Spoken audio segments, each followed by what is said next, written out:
Hi everyone, and welcome to the 41st episode of Slime Time Sidequest, an official Dragon's Den podcast. This is one of your hosts, Puking Plattym3. And this is Yuletide Yangus. Ho, ho, ho. What the? Yuletide? Yangus, I thought we talked about giving ourselves some spooky sounding names in honor of Halloween. Well, yeah, but, I figured we could go for a, Nightmare Before Christmas sort of thing. You have the Halloween side of it, Simpsons Treehouse, a horror-styled credits name, and mine would be a more Christmas-themed one. Besides, do you know how hard it is, or how hard it was to find a word that starts with a Y to go with my name? Yeah, that was the scariest part of all. You didn't Google it. But hey, it was a real challenge there for that legendary bandit himself. Yeah, challenge. You know what? Never mind. We should get on with the episode. What? Wait. And just have a short intro? Not on Sidequest, my friend.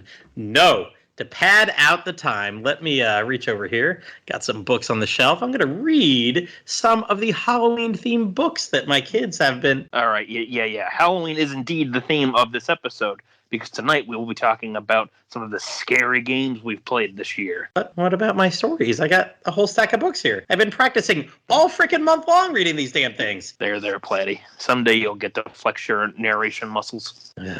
All right. So, we talking scary games again then, right? Yes. If you are a regular Slime Time listener, or SideQuest listener, I mean to say, you probably know we've done a scary games themed episode for the Halloween season in the past. And this year we decided to bring it back. Basically this year we actually ended up doing both of the scary sort of themed episodes we did, because we did our Ghostbusters episode this year, which is kind of our part 1 for Halloween, and this is our part 2. So prepare yourselves, everyone, for evil residents, miserable piles of secrets, and scares that make you jump. Ooh, scary. Sounds like we need some help, though, here. Luckily, we have a pair of returning guests to help us out tonight. Please welcome Diabolical DrippyStar Slime and Madman MattCraft. Hello. Hello. This is recorded MattCraft. Hello. No, you need a bit more of a southern accent on it. Damn it. Caught me there. It's okay. Well, yeah. That's the scariest part of all. I didn't have the accent there. Yeah, that's true. All right. So now then, what game shall be our first on this haunted ride we are about to embark on? Well, I figured we'll start first with Madman MattCraft, Mr. Second Shift Worker himself. He could not join us live tonight, like most times, but he did call in ahead of time to talk about the video game Sweet Home. So I'll insert his part right here. Take it away, Matt. Good evening. This is MattCraft, and to bring you something spooky today, I'm going to tell you all about a rather lovely game called Sweet Home. Published by Capcom for the Family Computer, or Famicom, meaning we didn't get it, in 1989, it's based on the Japanese horror film of the same name, and it tells the story of a group of filmmakers exploring an old mansion in Japan in search of famous paintings. Of course, when they go in, everything goes to hell and ghosts pop out of literally everywhere. The game starts its horror undertones by trapping you in the front foyer of the mansion. Lady Mamaya, the wife of the painter that you go in find paintings for, swiftly says that you are trespassing in her domain, destroys the front door, and blocks you in. So from then on, you spend the rest of the game finding out about her actually very, very tragic backstory and going through several Halloween movies worth of horror tropes and things of the like. The overall art of the game is amazing. The sprite work is very detailed, although the backgrounds of the mansion can be slightly bland. You'll find that it has every possible horror movie trope of monster, ranging from melting zombies to ghosts that try to knock you down. I really cannot stress enough just how gorgeous the sprite work in this game is, especially towards the end. And furthermore, the game itself has a lot of, trying to think of the word here, there's a lot of things that can happen to you. I'll just put it that way. There are traps, pitfalls, everything you can think of Just like how in Resident Evil, 5 minutes in, it wants to turn you into a Jill sandwich. You'll find a room that has nothing but a giant pit of quicksand in it that can quickly kill your entire party. And by the way, I haven't mentioned this yet, but if a member of your party dies, they don't come back. And once all 5 members of your party dies, it's game over. You don't want to let anyone in your party die. Each member of your party has special items or skills that will help you progress through the game. For example, one of the members of your party is a professional restorer whose special item lets you clean the frescoes or pictures of the famous Mamaia as you go through the game, and they give you hints and bits of story lore to help continue the game along. If she dies, well, it's kind of hard to progress.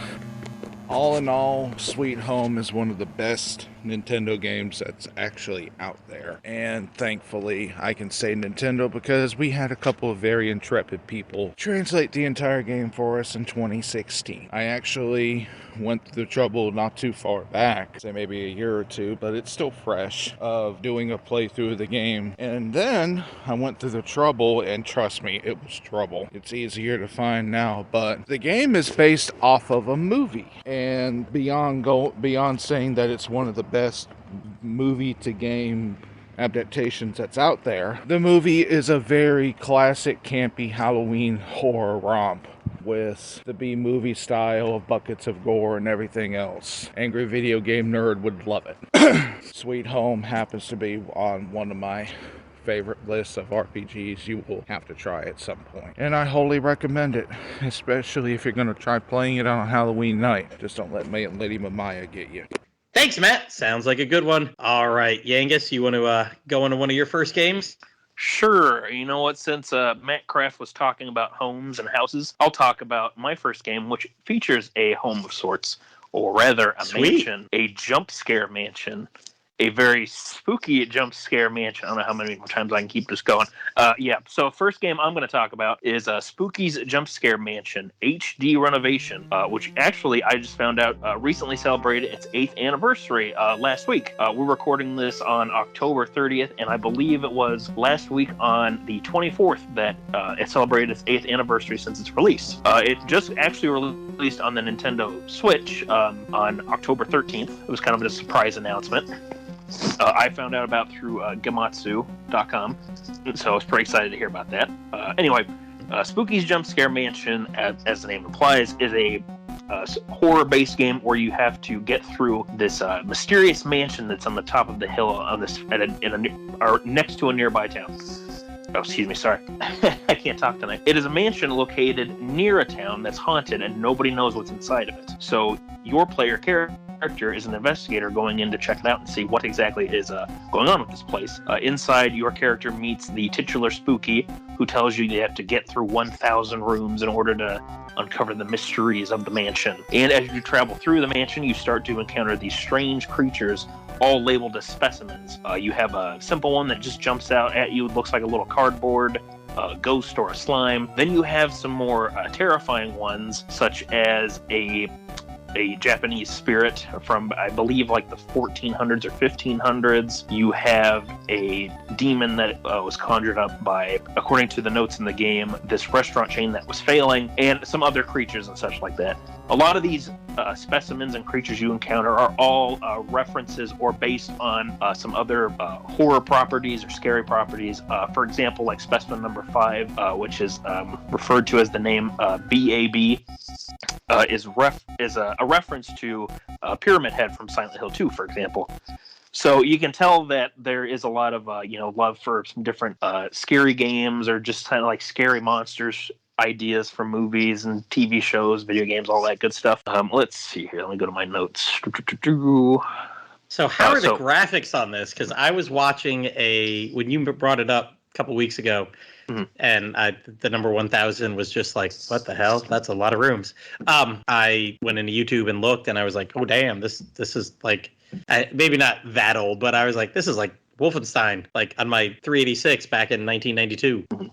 Yeah. So The game has had like a few different releases. The original version of the game, a lot of the characters and sprites and models were all just like 2D images that would come and chase after you. But with the HD renovation, and just because this is made by a smaller studio, Albino Moose Games, give a shout out to them before I forget. They were able to go back in with Unity and make these 3D models and update graphics, textures. They've added in some new content for the game as well. Like they've added a hospital section and a dollhouse section as well. Both of those are their own little stories you can play, whether before you play the main game or after. There's also an endless mode too if you want to just keep playing, which you can actually run into some new specimens in that one as well. But presentation wise, the game does keep things pretty simple. It's very kind of cartoonish graphics at first, like the little cardboard guys that come out of the walls. They're pretty cutesy looking, like, oh, it's a scary skeleton, oh no. But they actually do play that up as the game goes on more and more, where you'll start finding we'll just say a little more distorted and creepy versions of those same cutout things, particularly the skull face that can pop out of the wall sometimes. I had that once where I was walking backwards away from one of the specimens you have to keep your eyes on, and all of a sudden my character stopped moving when I got to the door. I'm like, well, why can't I move? Well, I turn around and here's this like creepy skull face right in my face. Turn the camera around. So that one got me. So presentation-wise, like I do think that this game really does excel with its presentation, because graphically it is pretty simple, but I think it works really well in its favor too, because what really helps sell it is the sound design and just the build-up to these creatures as well. Like when playing this, like even during the daytime, like some of the sound effects you would hear when you were walking around in the mansion in different rooms was like, was that my house or was that the game? I couldn't tell. So I really enjoyed that. And my favorite part was definitely the little notes that you find as you go through the mansion. They kind of help detail some of the specimens you're going to be coming across, like kind of letting you know whether if it's somebody who just encountered it before they were killed off by it, or it'll be sort of recollections of like some of the things that other people who have gone into the mansion have encountered. Like one of the first ones you come across is a man who keeps talking, or man or woman, it doesn't really specify. Where the author keeps mentioning, oh, this place is not very romantic at all. I'm feeling quite parched and thirsty.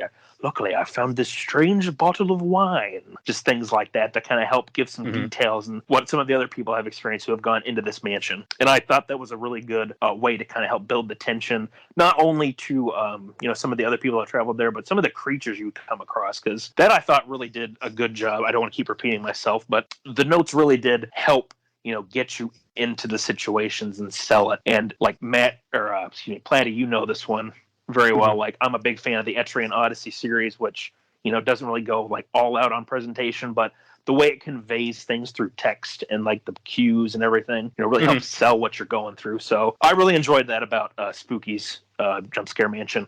The biggest scare, I do want to mention this one that really got me, was from one of the random rooms you can find.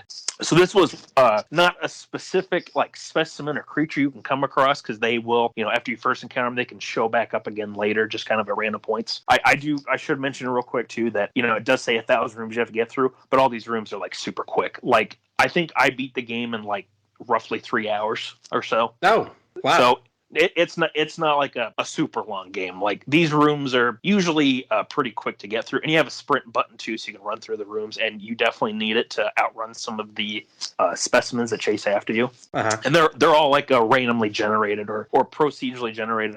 It's kind of like how if you played a mystery dungeon game, like every time you would play through the game, like the rooms would always, they're sort of like the same set kind of rooms, but they're always going to be like in different orders, or there's going to be little things that are different every time. So it's not going to be like, oh, I'm going to run into the same things like every single time, like every playthrough, other than the rooms where you have to encounter the creatures for the first time. But anyway, one of the things that really scared me is one of the rooms you can come across. So it starts off as this looping hallway with a locked door, and you realize you can't go through the door, so you go down it. Well, then you start noticing that this hallway keeps repeating itself constantly, almost like it's doing like a zigzag sort of shape. Well, anyway, as you're going through, there's a random point where this ghost and spirit type creature, it does have a name within the game files, but I just don't remember it, and I just didn't look it up before we did this episode. But this thing just can pop up at a very random point when you're walking down these hallways, and it comes flying at you, screaming. It turns the screen black. Oh my god, scared the shit out of me. I first encountered that, and every time I came across that particular room, because you can always tell when it's coming too, because you'll start seeing like a filter on your screen, looks like old like footage that's been recovered. Every time that was kicking, I kind of noticed the room pattern for it. I'm like, oh no. I honestly got to the point where when I would go through them, I would just have my character constantly facing the wall where the door is, because where the ghost comes from is like when you first are turning down that hallway. So it's like, if I don't look at him, but I hear the noise, I don't have to see him brushing at me. I've never had a game do that where I'm like, even though I know that something could happen or it might not happen, or I just was like, I can't look. I don't want to see it again. So that's what I really enjoyed about this game. Just how, even though, it's got a little easier on the, or not easier, sorry, that's the wrong term, simpler presentation to it. Like, it really does a damn good job selling the scares and, making you feel on edge and tense. Like, and I think anybody who enjoys like classic horror games or just is looking for something, with some nice kind of nods and throwbacks to other horror games and other scary games, I think they'd appreciate Spookies too. I have not played through the 2 new additional things that have been released over the years, like the hospital, or I haven't played the dollhouse section myself, but I'm hoping to either play them soon, or hopefully tomorrow too for Halloween. But yeah, I would definitely recommend Spooky's Jump Scare Mansion if you're looking for something new and just for something a little scary, especially on the Switch. It plays very nice on the system. So there we go. Yeah, I was watching some gameplay while you were talking, and definitely looks like a fast-paced thing. The person is only in each room for a few seconds, and just kind of clicking around. I was like, well, is this like a scary game? Because when we had the document beforehand, I thought like the name was a joke, like you were just like using that as a placeholder for the game that's that you were going to the talk name, about. yeah. Right, so I was like, what the hell? And so then I actually tonight looked it up. I was like, what the hell is this? Is it like actually supposed to be scary? And yeah, kind of like you were saying, like, there's these little cardboard cutouts at the beginning, but as I'm looking at this more, there's more like actual creepy looking things. And so these 1,000 rooms, is it just get to the end, or like what? Like, is there an overarching goal or story? Yeah, no, it's pretty much just get to the end. Yeah. Okay. There's a little story that plays at the beginning, like Mhm. a little text scroll that tells you why your character's gone to the mansion, but Mhm. otherwise it's pretty much you don't have to read the notes. So is it kind of like an adventure game, or right? Is there like puzzles or anything, or is it just like go through these rooms and run away? There's scary puzzles things? every now and then. It's usually when you get to like your first encounter with one of the creatures. Mhm. Yeah, I don't know how I would describe it. It's basically it's first person, as you saw probably from watching the footage there. Yep. And pretty much it just becomes a game of survival. You want to get to the end of the mansion, see what there is to see. I won't say what happens when you get to the end, but Right. there is actually I have to admit, like, when I got to, what was considered the good ending, I'm just like, that's pretty funny. Well played, developers. But that's actually too why they did the new DLC stuff as well. Well, I say DLC; it's included with the game by default now, I believe, with like the HD renovation. Mhm. But like the new stuff they added in does help kind of explain things a bit more, like, who is Spooky and like why is this all happening in this mansion? Like, gives you a little more details. But it's nice too, because if you don't really care and you just want to play through and just see like these scary creatures and get a little backstory for them, or if you want to learn a bit more, you have your options. And some people just play the endless mode, where they just they just keep going and see what creatures they come across and see what sort of crazy combinations for these creatures show up as well. Because I've seen. I'm part of the Discord for the game. Actually, I joined it after I started playing it. And some of the pictures people have posted for what creature combinations they come across, it's like, oh my God, I don't know how you could handle that. I'd be freaking out. Just because of, like, again, some of these creatures that you come across, a few of them are just like, oh, okay, that's not really scary looking. But when when you're actually playing and they're coming after you, with how the sound works and just how quickly they can tear through you, it's like, oh my God, run. Yeah, that was in one part of the video. I won't say like what the creature was, but yeah, definitely like I could feel. I didn't have the sound on or anything like that, but like the thing was chasing after it, like after the player for a few rooms, and like you do see a quick glimpse of it, and I was like, oh, that's that's a lot scarier than the little piece of toast cardboard cutout, from the first few rooms. Oh, I saw that Exactly. toast one just a few minutes ago. There Yeah. you go. Yeah, the game does a good job too of like kind of lulling you into a sense of, oh, it's not going to be that bad. And Right, it's like yeah. it pulls the tablecloth out from under you, so to speak. Well, especially with that name again, I go back to that where I really thought it was like, oh, that's just a placeholder, and it's like, so 8 years ago, that would have been 2014. That's kind of before, or at least I feel, indie games where the subverting expectations, where it seems like every indie game has to do nowadays. And seeing something like that, I would think like, oh, okay, cool, funny game or whatever. But yeah, that's a pretty cool looking game. Yeah, it's fun too. But if you're not a big fan of like jump scares and stuff, I know you've told us. Oh god, I hate jump scares. Like I can't play. Like Outlast was the last game, and I got like 5 minutes in. Like I hate jump scares. I feel like I don't know. Yeah. I will give the Albino Moose devs credit too that they did add in some options. So if you want to turn off the jump scares, or you want to, so like you don't have to worry about like little cardboard things coming out, or like like the scary like running down the hallway ghost I told you guys about too. Like it does disable that. So if anybody listening does want to play this game themselves, but they're like, oh, I'm not really a big fan of jump scares, there are options to turn off the actual like jump scares, or if you want to just turn off the specimens as well, you don't have to worry about them. Which, funny enough, the game actually does have a workaround for that, which, again, I'm not going to say. But I will say, if you actually get through the entire game doing that, where you have them all off, it's pretty funny.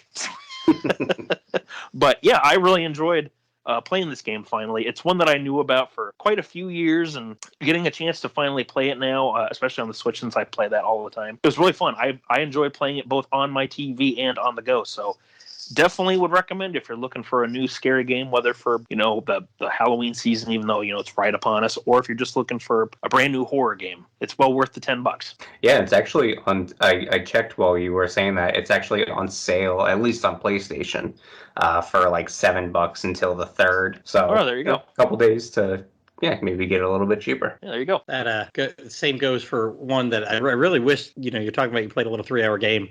I kind of wanted to get a little game in this October, but I got the Persona 5 Royal review for Switch, and between, dropping 60 hours into that, and just, like literally the past week I've had 1 hour of gaming time with life just hitting me with everything. But I was looking at Costume Quest, and I don't know if that's on anything else, but yeah, looking here on Steam, you can get both of them, Costume Quest 1 and 2 for $5 through November 2nd. So, these games know when their clientele are looking for them. Right. Drippy, you want to talk about your first game? Sure.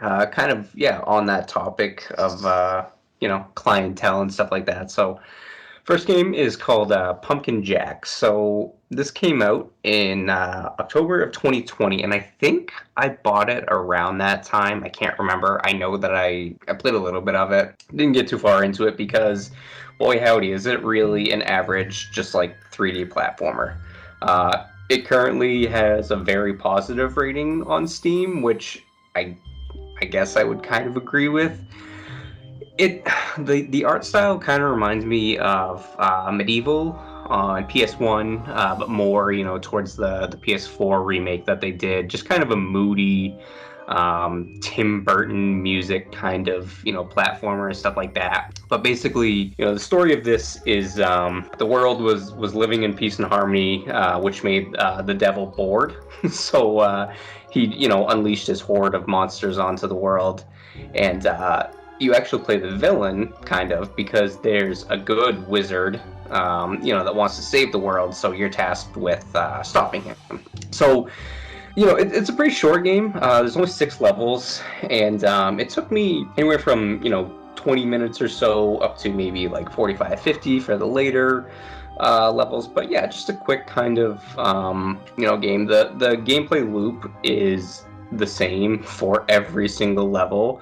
So it gets really predictable. Basically, it starts with platforming, some combat and stuff like that. Then it goes to like a puzzle section or like a mini game where you have to there's parts, because you're basically this like phantom, you can like pop your pumpkin head off. And so you may need to play a game of whack-a-mole or move a bomb around or whatever. But that's the second part. And then it goes to an on-rails section. So that's something like a mine cart, or you're riding a phantom horse or whatever. And then when you're done that's when you go to a boss fight, which is know the patterns, hit them 3 times, hooray, you win. The gameplay, the platform, it's a platformer. The thing that sucks is it is really floaty and the combat is really stiff. So with combat, there's no varieties. Basically, you hit the attack button or you hold down the attack button. There's a little bit of variance of weapons. So, like, the very first weapon you get is like a rusty shovel, that you get from a graveyard. But that, you do eventually get like a scythe. And in one level, you actually get a shotgun, which is kind of weird. Doesn't really, it's kind of weird. Yeah, it's mash A or the attack button. I think I died because it does keep track of your your deaths and stuff like that. I think by the end of it, I had like 45 deaths, and most of those came from hit detection of platforming sections. Like, I would overshoot something, or like I would hit it, but I wouldn't hit it at the exact right angle, and it's like spike pits or whatever. If you fall, you die. You can't swim in water or whatever. But so kind of the other part of it, it's a collectathon as well. There's only 21 collectibles in each level, with 20 of them being these like crow skulls and 1 gramophone through all the levels. And all that you get for collecting these things are new skins that are really not that great. I think there's probably 1 for each level, actually. I think there's like six skins. I just wish that you could use these skills for something more. Like, I just wish there was something else to do with them, like maybe getting new skills or like upgrading your health or whatever, because you have like a health bar, you don't have like heart pieces or whatever. But that's it. You're collecting these things to get these new skins that aren't really that great. But I am a degenerate, so I did end up getting all of them. I got the Platinum Trophy because all of the other trophies were story-related and not missable. So basically, you play the game, and, if you are a trophy hunter, there is a level select where, it does show you, like, you have all these, say 15 out of 20 collectibles, the skulls, you have the gramophones. So you can go back, kind of clean those up and stuff like that. It keeps the ones that you've already collected, so all you really need to do is like, okay, which ones did I miss? Go back to do that. I mean, you're playing it for the atmosphere. It is a good atmosphere. And one of the things that I specifically liked was, the character portraits. There are little things, when you're talking to characters to get a little bit more of the story. There's like an owl that's following you around and stuff like that. The wizard shows up every now and then. Those are cool. But I think it's like $30 normally, and I checked the other day. It's probably, the sale is probably ending next week. I think it was like $17 on Switch. So, yeah, I guess you could probably do worse. Get probably, I don't know, 4 hours or so, 4 or 5 hours out of it, and just have fun over a holiday or a Halloween weekend and play a very average platformer. I guess that is kind of mostly positive, like the Steam page says. Right. It's definitely I was not. looking at the. Go ahead. No, you go ahead. Sorry. Yeah, I was just like, it's definitely just average. It's nothing special. You're playing for the atmosphere, basicly. Mm-hmm. I was. You just want that game.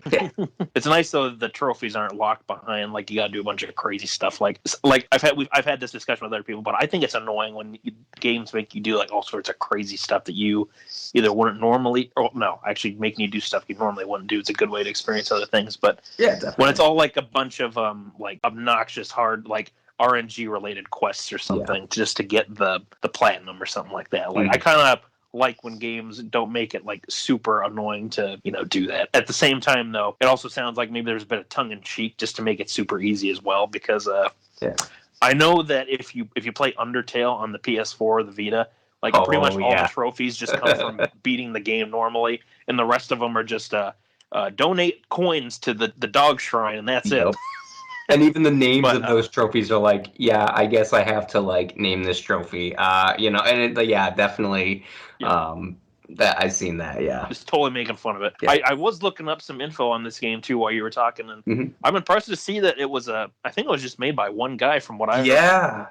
Yeah, so that was really cool actually. One of the things that I noticed, so in the credits, it actually shows you like October 2017, like, and it goes like the timeline. Like, here's what it looked like. Here's the redesign for the character. Like, here's the second design. And yeah, I think it was made by one guy. So that's really impressive. I mean, if anything, if you can like maybe find the ending credit sequences, you can see kind of how this game has evolved, and that's a really cool thing.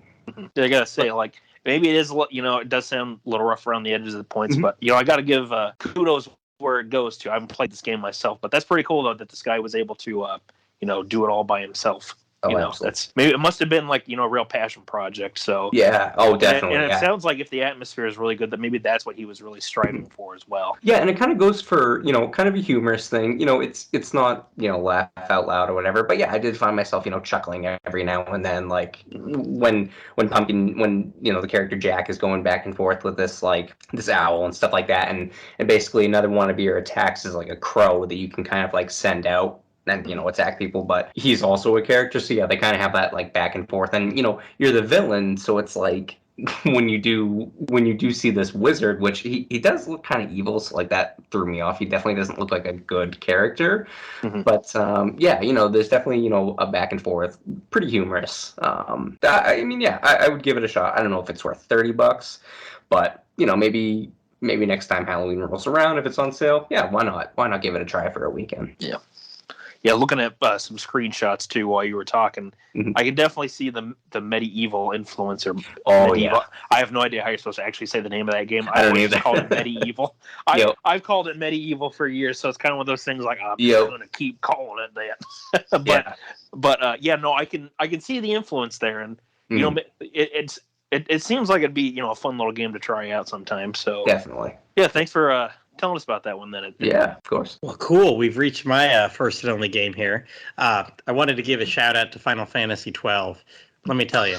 I What? thought Like, 13 was the game- scary one that nobody liked.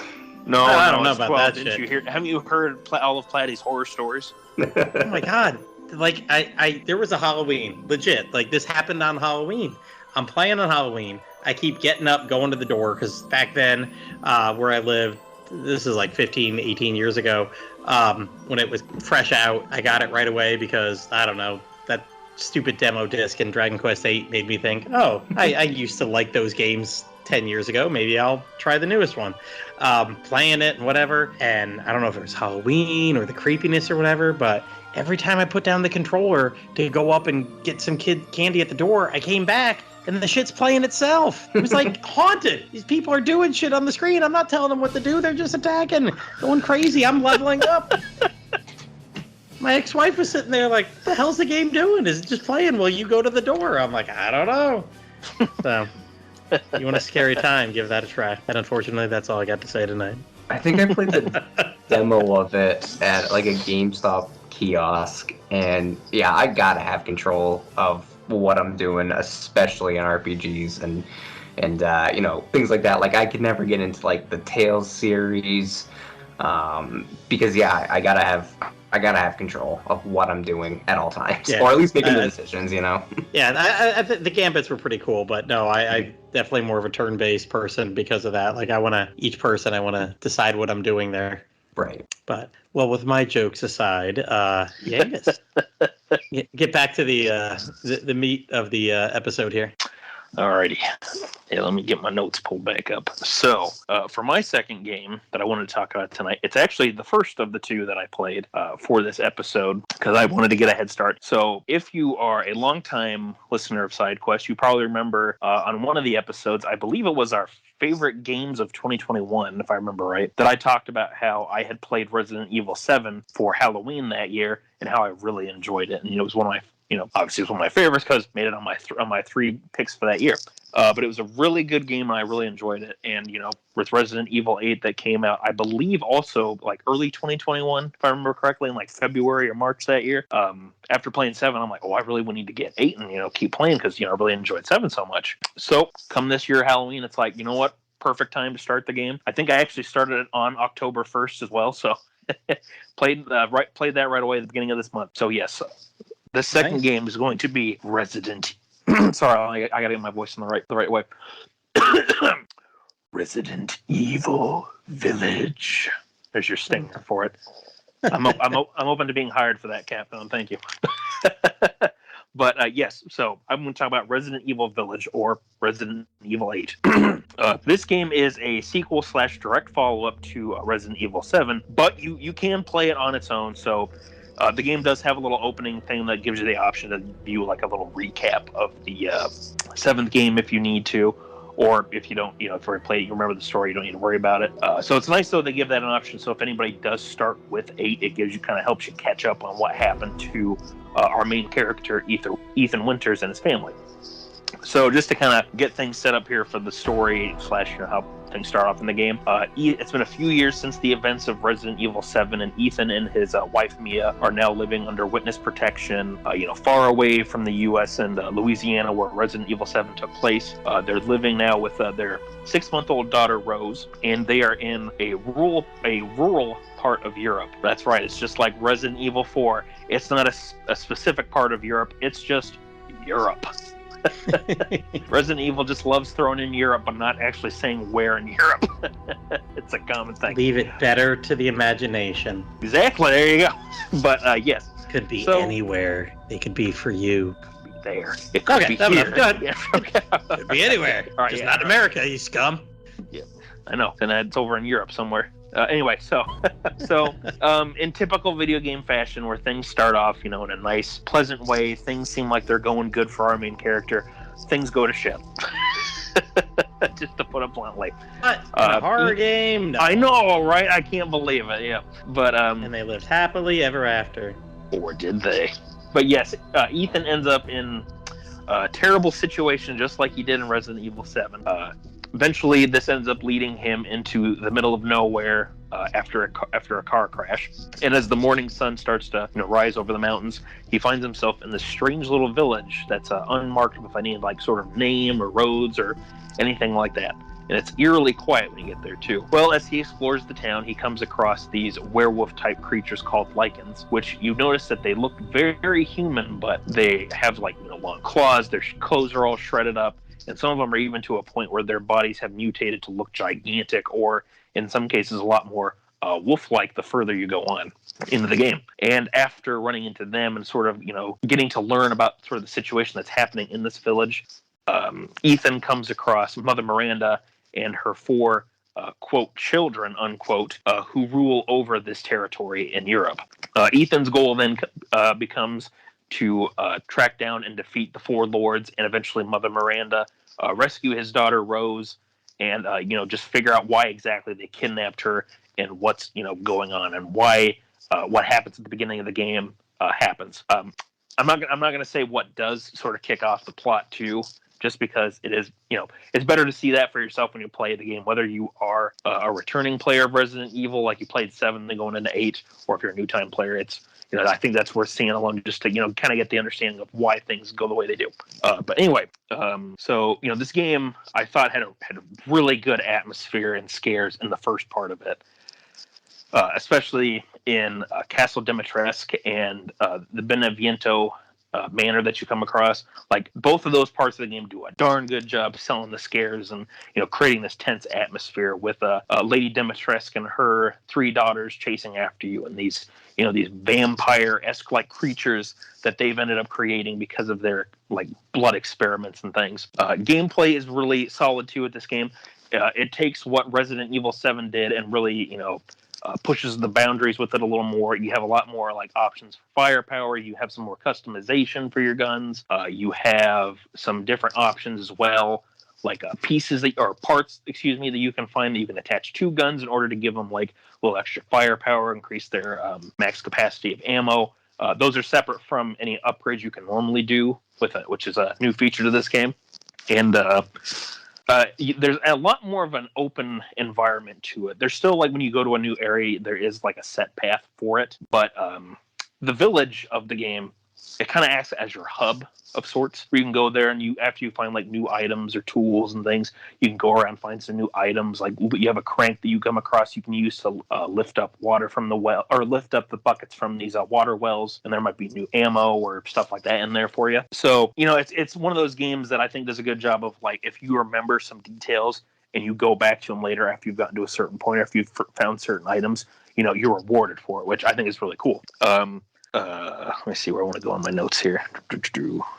Definitely like the scariest part of this game too, and I've told everyone else that does side quests with us and elsewhere as well. This is probably where I came across like one of the scariest things I've experienced in my life, and that was in the basement of the Beneviento Manor, which is the second area of the game. There's a whole lot of build up to the basement area. There's really not a whole lot that goes on.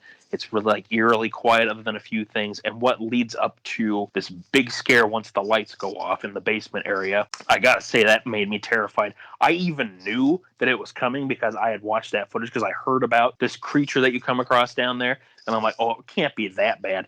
Oh, it's that bad. It's fucking bad. I had heard about that too, and scary as shit. I don't know what it is, but I saw this in your notes as well, and I was like, huh, so these people weren't joking around. It really is this, like, terrifying thing. Oh my god, dude. It like, again, I knew about it because I had watched it, so I'm like, okay, I gotta see this for myself. This is like a year ago I watched this. Right. And when I got to it at this point in the game, I was still just like kind of tensed up, like, okay, where is it gonna come out at? Where's this thing at? And when it starts coming after you and it makes its loud noises, like, I feel, especially if you're a parent too, and this is coming across, like this creature you come across, you're gonna be like, oh my god, no! It's terrifying. It truly is. Like, and I have to give major props to Ethan's voice actor. He's as deadpan as always, but when it's at this part of the game, like, you can hear him like really selling like the panting and like, the terror of this creature coming after you that you don't know if it's real or if it's not real. Like, they did a damn good job. Capcom, major kudos to them. This was honestly something that felt like it was like straight out of Silent Hill or something like that, just because of like the psychological terror of it. It's so good. Maybe I need to look this clip up. Yeah, I'll do it when it's 9:00 in the morning and bright and sunny outside. But no, you gotta do it like right at midnight or like the witching hour. But yeah, that was a really big highlight of the game for me, and as well as like all the improvements on the gameplay too. Like Castle Dimitrescu was a really well designed area. The factory area of the game, I like that too, but honestly, this is it's weird. Like, I liked Resident Evil 8 quite a bit. I did enjoy it, but this is a game that I thought really peaked at the halfway point, because like the first two major areas, Castle Dimitrescu and Beneviento Manor, like both of those, they were really scary. Like, they both sold the atmosphere. The gameplay was really solid in both of them. And I, really got into it. Like, I definitely felt like really tensed up, especially when Lady Dimitrescu's coming after you, because she just is constantly on the move and wandering. There were places that I came across her when I was just walking around trying to find items I missed, where she'd pop out somewhere. Not like a jump scare, but she would just, happen to show up in that area, and you hear her coming, and you're just like, oh my god, oh my god, oh my god, oh my god. But the second half, when you have to deal with, I believe his name is Monroe, or it's based off of that story. Like, well, his name is based after like Dr. Monroe's Island. You know what story I'm talking about, where it's like the guy turns the people into like animal creatures. I don't like spooky things, so no, I have no idea. Sorry. Okay, all right. I was hoping maybe Matt might know, but Dr. Monroe or something. Is that what you're saying? Yeah, Dr. Monroe. I might not be saying the name correctly either, but it's a scary story. Yeah, the island of Dr. Moreau. Yes, there we go. Thank you, Moreau. But yes, so Moreau's section and Heisenberg's factory. Like, Heisenberg is a fun character, and Moreau does have some creepy elements to him. But honestly, I just didn't find myself as tensed up at those parts of the game. They were just kind of like, just kind of playing through them. And I think what kind of undercut, especially Moreau's part, is that it's during the daytime. It's still a cloudy day, but it's, the sun's shining. It's not really like a scary, like a stormy night or something. But I just didn't find myself as like quite as deeply engaged with the second half of the game as I was the first half. Second half just kind of felt more like I was going through the motions. There was cool stuff to it, but I just wasn't like finding myself like, on edge, or like, oh, what's going to be around here? What's going to be the feeling like kind of like that tension. And the factory area, it had some good parts to it as well, but I just kind of felt it went on for a little too long. Like, I liked how the enemies worked, how you had to fight them, and how they kept changing them up to the further you went along into it, as well as the boss that you end up fighting towards the end of, well, actually at the very end of the factory itself, and the boss that's like about like the last third of it, I would say. Like, the two bosses, they're great. They were a lot of fun, and just with how well they were designed as well. But just, I don't know, I just felt like you had to backtrack a few times, and it really wasn't that fun, and just it kind of looks samey. But I could be alone on that one. Could just be a me thing. Factory level sometimes are real hit and miss for me in video games. So I think this was just one of those times where it was a miss. End of the game, though, that was really good. You get this one section where you're playing as somebody else, a different character, and you just destroy everything in your path. And the final boss was actually really fun. It had a lot of variations to how it acted, having some different forms. And I figured out at one point in the fight where like these little like sphere type things that show up above the final boss, if you hit them, they explode and it causes damage to the boss instead of you, which is really nice because if it hits you, it does, sets you on fire and you're like, it distracts you so you can't shoot your gun. And I really liked how the very last scene of the game too, like after the credits roll, there's like a little post-credit scene. I think it does a good job of not only setting up, what could come within the next Resident Evil game that would come along, like the next mainline game, but actually just at the time of doing this recording too, the DLC for Resident Evil 8 just came out, where it's like Shadows of Rose, I believe it's called, like all the other DLC as well. I'm looking forward to checking that out, but either way, like regardless if that's supposed to be like Shadow of Rose supposed to be like immediately after or something, I don't really know. I haven't been reading too much into it just because I want to avoid spoiling it for myself. I really liked how the game ended, because even though Ethan is a very flat character and not the most expressive, he has these terrible one-liners as well every time he beats something. I thought the game did a good job with how it ended with things, and showing his daughter Rose and what came to be and everything. There's a really stupid reveal though about Ethan's regenerative powers. We'll just put it at the end of the game that I thought was just really dumb. But that's kind of a thing with Resident Evil. There's dumb stuff all the time. You kind of gotta take the good with the bad. But speaking of the good, one of my absolute favorite parts of this game was a character that helps you out throughout the entire thing called the Duke. He is just this big, tons of fun guy. Like, if you go to, like, if you're part of our Dragon's Den Discord or anything else like that, you've probably seen my profile picture as this fat porcus of a man sitting in the back of a wagon holding a cigar. That's the Duke. Oh, he's a great character. He's just this strange, like, enigmatic character that keeps showing up every now and then. And somehow he keeps ending up in buildings. It's like, how did you even get here? You're like the size of a small baby whale. How did you get in here so easily? But he's such a great character. His voice actor definitely must have had fun reading those lines, because he has some, like real cheesy, smarmy kind of lines. You're not really sure if he's going to be your ally or if he's against you or what his plans are. But he had some really good moments, especially a nice moment towards the end. And if you've played Resident Evil 4, and you've always wondered about that strange merchant character, and you get a little bit of information and connection with that, with the Duke and the merchant from Resident Evil 4. So that was pretty cool to see that. But yeah, despite just a few things about Resident Evil 8 not really being my cup of tea, and the second half not really being the scariest game compared to the first half, I really did enjoy Resident Evil 8. I thought it was a fun time, especially enjoyed the gameplay, and I'm looking forward to revisiting it for a replay and check out the DLC in the future. So if you are a fan of Resident Evil 7, or you're looking for, again, you're just looking for kind of a new like Resident Evil game, or maybe something that's kind of a bit more action-packed, set in Europe like Resident Evil 4 was, then hey, there you go. Just take Resident Evil 4, multiply it by 2, bam, you got Resident Evil 8. There you go. It's now twice as scary. So, kind of speaking of Resident Evil 4, like, what's your history with the series? Are you excited for the remake of 4, or have you just kind of started getting into the series with 7 and 8? Like, what's your history there? Well, yeah. My history with Resident Evil, let me think. I wasn't a PlayStation kid growing up, so I really didn't know about the first 3 games that were, I think the second one was on the Nintendo 64, but I would have been too young to play it anyway. Right. But it was always one of the series I kind of knew about, but never really looked too much into. Then Resident Evil 4 was coming out for the GameCube. That was really big everywhere. Hearing about that, and eventually I did play. Excuse me. I played Resident Evil 4 via the Nintendo Switch release, or excuse me, not the Switch release. Sorry, way late. The Nintendo Wii version of the game back in high school, because a buddy of mine was telling me about how good it was to play that game on the Nintendo Wii, because it actually really fits really nicely on that system too, because oh, excuse me, sorry.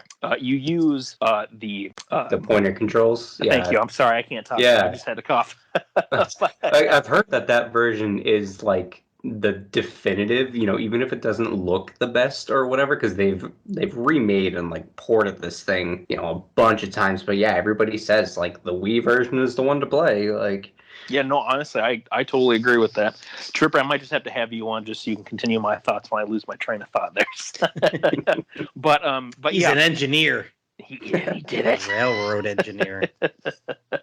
But yeah, the Wii version was how I got my start with it, and I really enjoyed playing that. And I'd like one of my friends would come over and we'd like pass the remote back and forth and do the mercenaries mode. He would usually play as like Krauser. I would play as a Hunk from Resident Evil 2, because he had that machine gun that he could just like do a few like shots, like bam, bam, bam, bam, shoot the guy in the face and like do like the neck snap. Or no, I remember if he had he had the neck snap. That's right, Hunk had that, because you can do that. You can keep your combos going. It was so much fun. But I replayed that one quite a bit. I've played Resident Evil. What was that one on the 3DS called? Revelations, I think. Yeah, Revelations, yeah. I played the HD version of that on my Wii U, and I haven't played too many of the other games in the series. I have some of them, I just never played them. Like, I usually try and save like scary games for the Halloween season most of the time, just because it's getting that kind of fall, or like in November too, because fall time's kind of like, in my opinion, like the perfect time to start playing some of those scary games and stuff. Oh, absolutely, yeah. But yeah, I do have Resident Evil 4 on a few different consoles. Like, I have it on actually both my PS4, and then when I got my Switch back in 2019, it was eventually on sale, I think in 2020, so I picked it up on there for like $5-6, something like that. So it's one of those games that I've replayed it so much on my Wii where it's like, yeah, if I can get it on sale on another console, I definitely will, just because I enjoy it that much.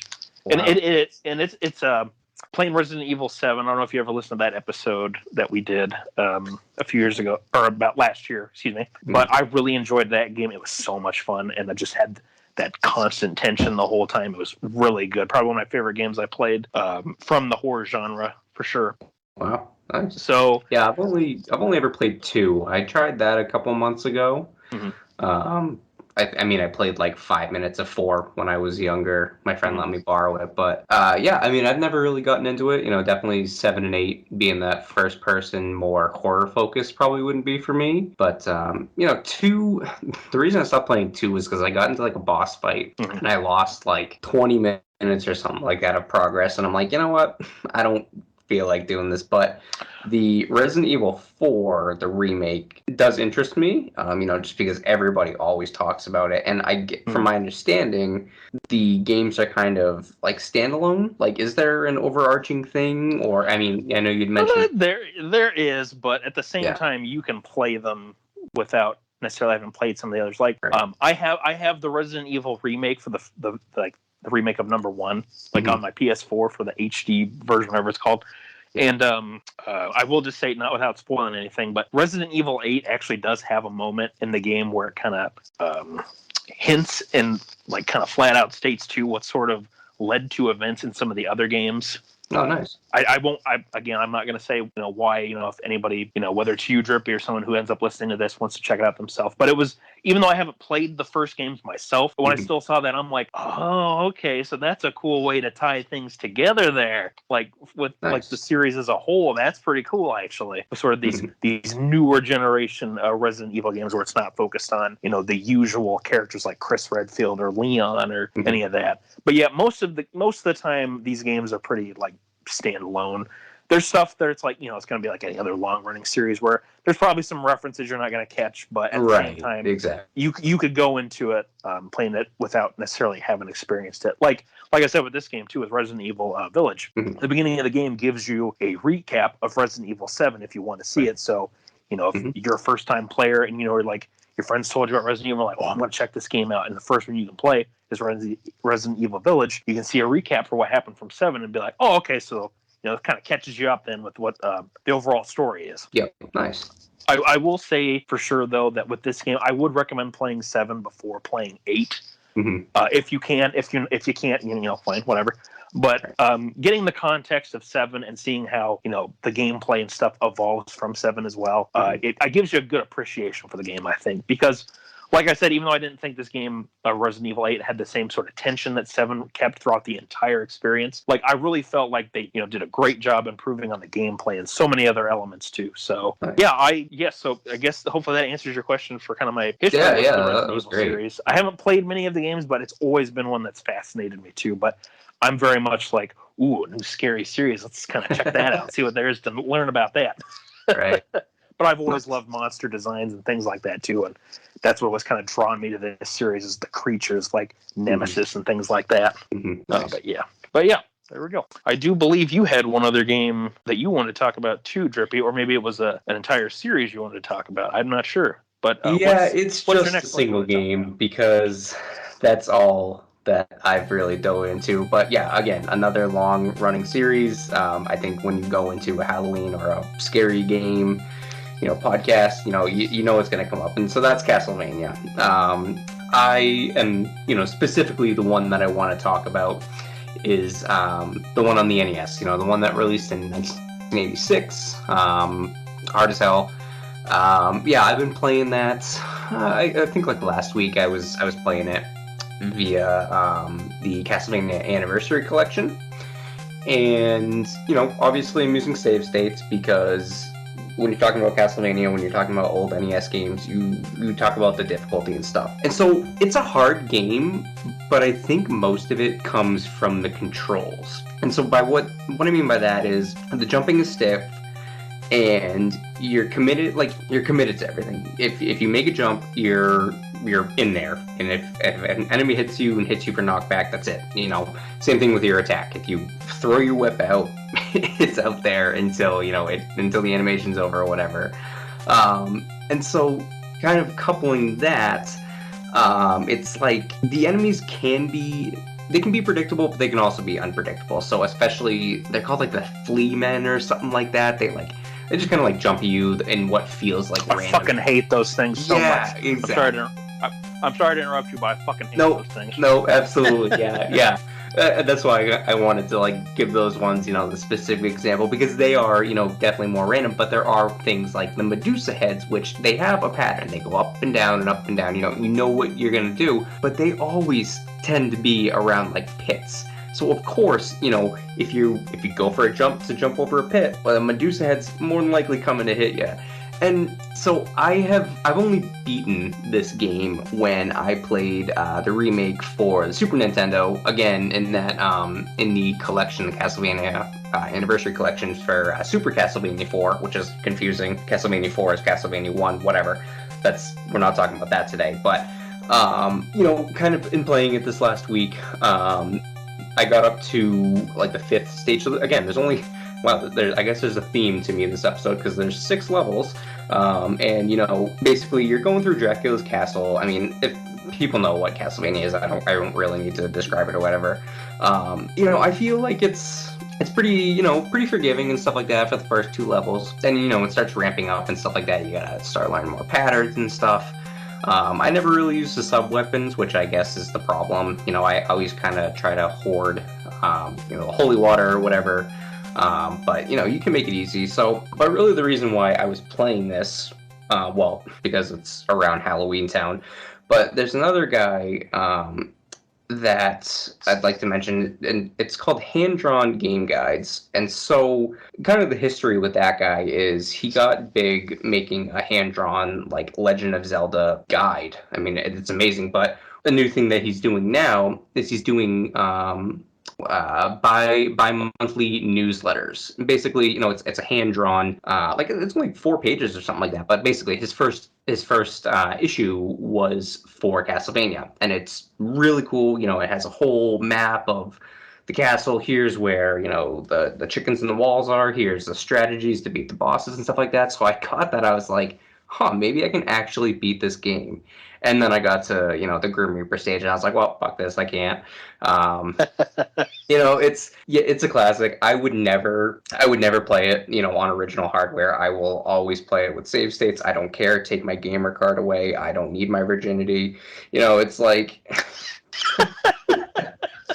it's I don't know. It's a good game. The music is awesome. It's a legendary game. I can't beat it. But I do, I enjoy the time, and it's a short game. People can speed run this thing in like 15 minutes. I would never get to that point, but it's a fun game to, play around this time of year. Mm-hmm. Oh yeah, yeah. I have a lot of love for the original Resident Evil. Excuse me. Yeah.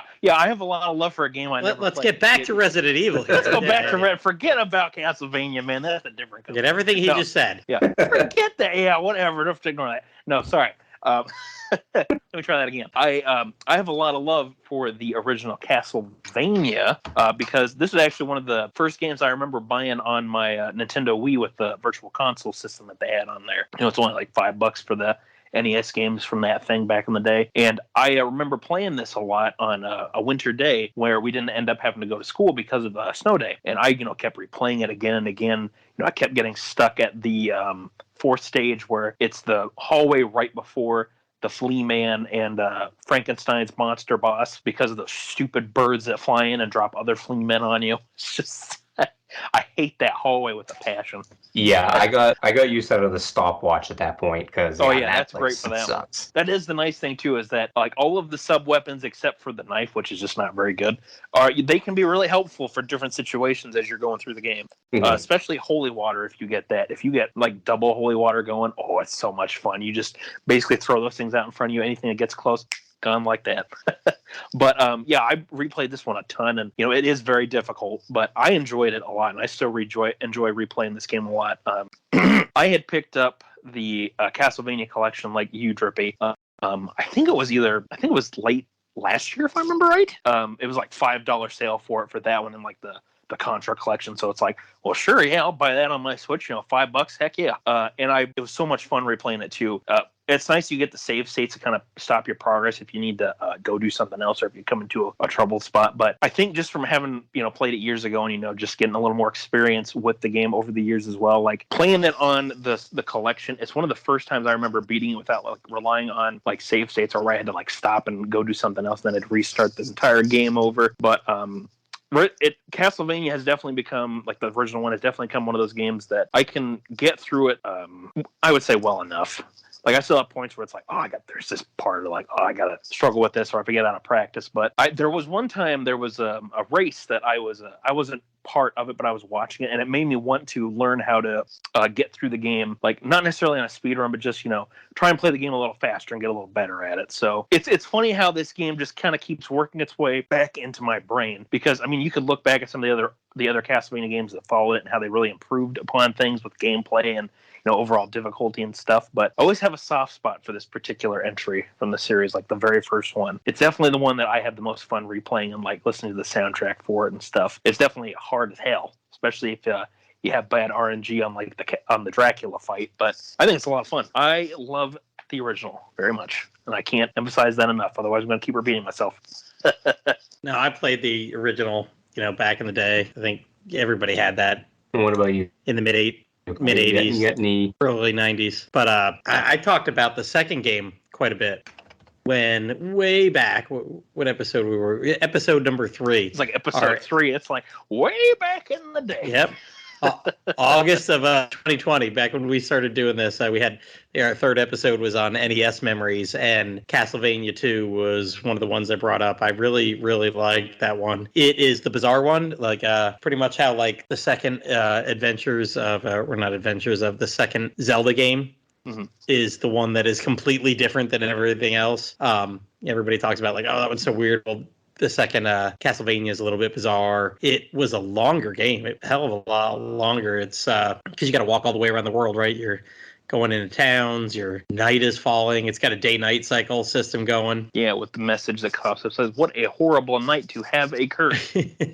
Never. Oh god. But yeah, no, that game's got probably one of my favorite Castlevania songs, though. It's called "Bloody Tears," if I remember right. It's the song that plays during the daytime. It goes dun dun dun dun dun dun dun dun. It's so good. I love that song.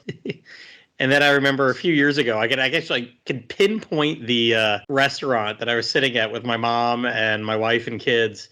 And we were either on Discord or on the Dragon's Den or something, chit-chatting about it. Castlevania came up, and I mentioned I hadn't played Symphony of the Night. And next thing I know, I have like I don't know if it was on Facebook Messenger or just through PayPal, I get like $3 from MattCraft. And I'm like, what the heck? I'm sitting at a restaurant. I'm like, what did he just send me $3 for?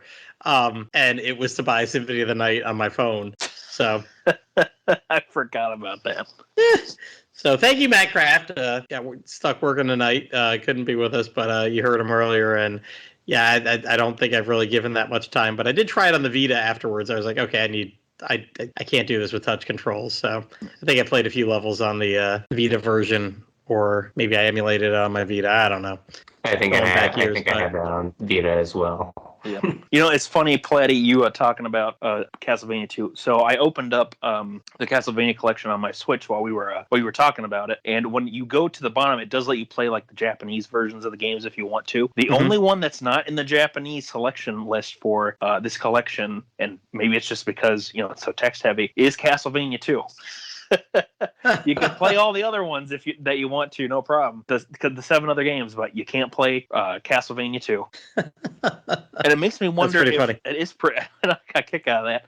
It makes me wonder then if in the I assume that there's like a Japanese release of this collection too. If it's the same thing where it's like, oh, you can play all the other ones in English, but you can't play the English version of Simon's Quest. It's too difficult. Can't understand what they're saying.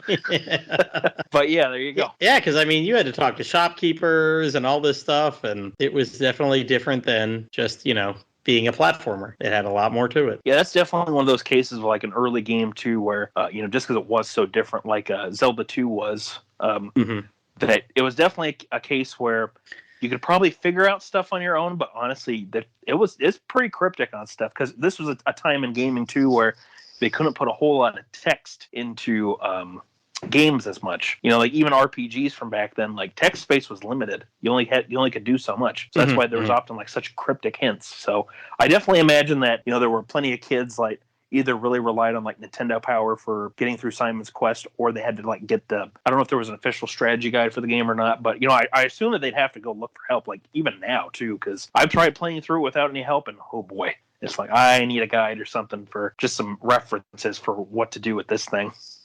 Yeah, speaking of the guides and stuff like that, so I was going to mention that, yeah, for Castlevania 2 specifically, so that was the cover story of the second Nintendo Power issue, and it seems that sometimes that issue is like harder to find or like more expensive than the very first issue.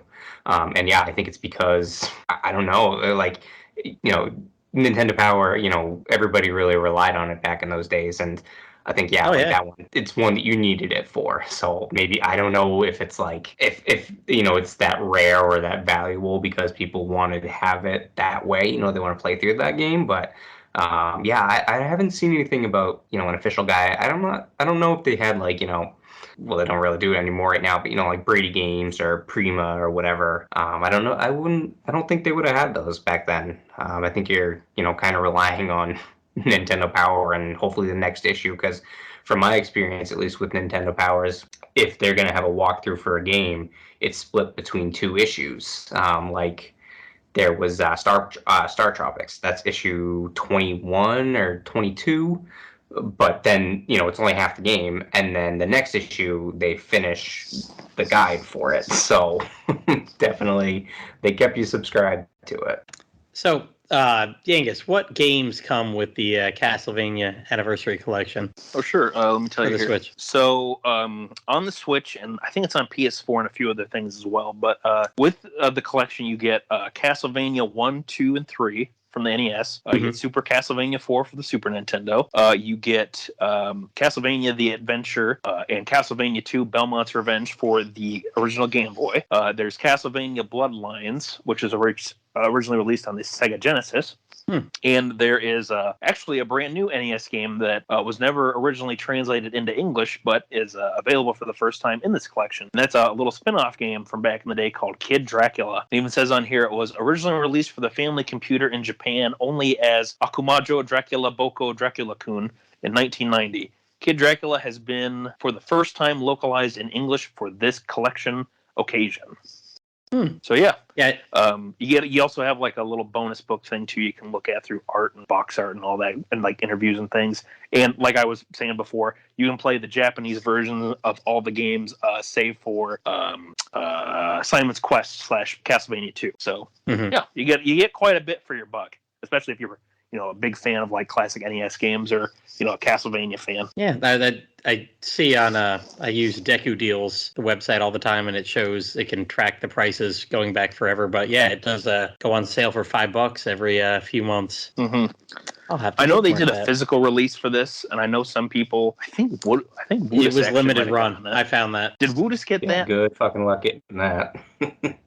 You know what? It's actually it's $50 on Amazon. Not too bad. Yeah, that's not bad, because I think they'd probably charge $35, $40 maybe for that. So yeah, a little bit of a markup. Yeah. But yeah, I would recommend if you want a physical collection, you can go, or the physical version, go for it. But if you can get that collection for $5, you know what? It's totally worth it, because I mostly replay Castlevania 1 with the collection, but I have a fun time every single time doing that. And it's great to have it because there's so many different little quality of life additions too, like save state things, for instance.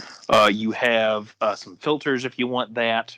And playing the Japanese versions is actually pretty cool. I think we talked about this back when we did that top 100 NES games episode we did just a while ago. But I talked about how with Castlevania 3 in the collection, it's pretty different between the North American and the Japanese version. So it's cool to check out the differences like that, with how like the sound is, or what sort of things are changed due to how they had to censor things back in the day for these American releases. So yeah, I would definitely say this collection is well worth checking out. And with both Drippy and me talking about Castlevania 1, I definitely recommend, if you're looking for an NES game to give a try, that's a good one to start with. Yeah. Especially for this series too. Like, what, might as well start at the beginning. So, hey, go play the original Castlevania if you can.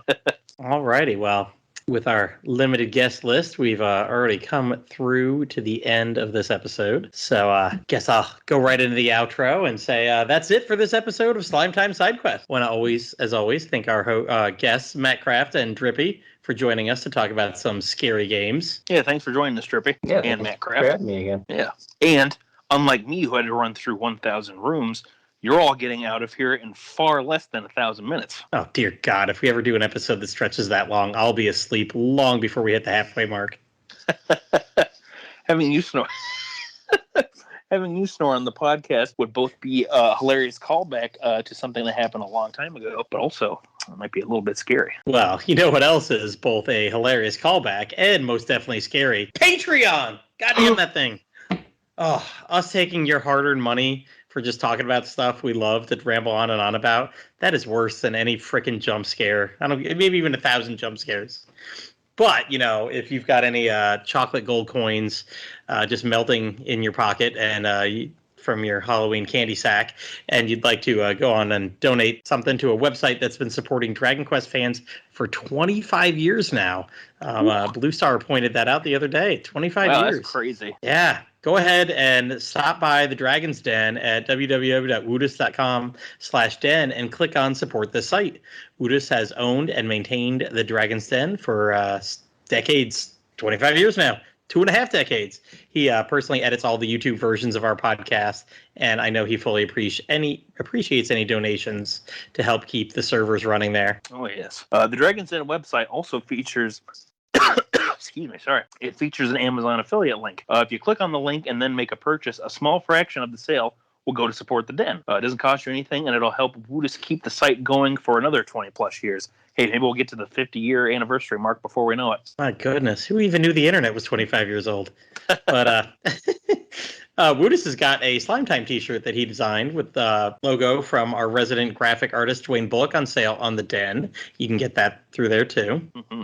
As part of the Dragon Quest Slime Time Extended Universe, or DQ still, you can direct comments or questions for the podcast on Twitter and Instagram at DQ Slime Time, or consider joining in on tons of DQ discussions at the Dragon's Den forums, one of the few remaining forums sites still around. Find it from the Dragon's Den main page or at www.woodus.com, spelled WOODUS, by the way, /forums. You can also find us and other rabid DQ fans through Brewerian's officially unofficial Dragon's Den Discord server. For more Dragon Quest Slime Time, Sidequest, or Tactfully Die, just check out the library of episodes. They're all in the Den, Anchor FM, Apple Podcasts, Audible, YouTube, and wherever the hell you're listening to this episode. If you're listening to us, then you know where to find us. Go ahead. Please like, subscribe, rate a review for the podcast wherever you are listening right now. Mm-hmm. If you have any suggestions for a future SideQuest episode, we'd be happy to hear from you. You can reach out to Plattym3 via his Twitter, or on Discord, or on the Dragon's Den. You can also now contact me, Yangus, on Twitter. Scariest part of the episode, Yangus got Twitter. But yes, you can now contact me on Twitter as well. I'm the newest twit, as Platty lovingly put here in the notes. You can at me at Yangus the Legend, or you can hit me up on the Dragon's Den via a personal message or on the Dragon's Den Discord, just like Platty. We have a list full of ideas for episodes that we'd love to either possibly revisit, or new stuff that we're thinking about talking in the future. And we'd be happy to add any suggestions you might have for us. Bye, everyone. Side quest complete. Happy Halloween, everybody. Woo.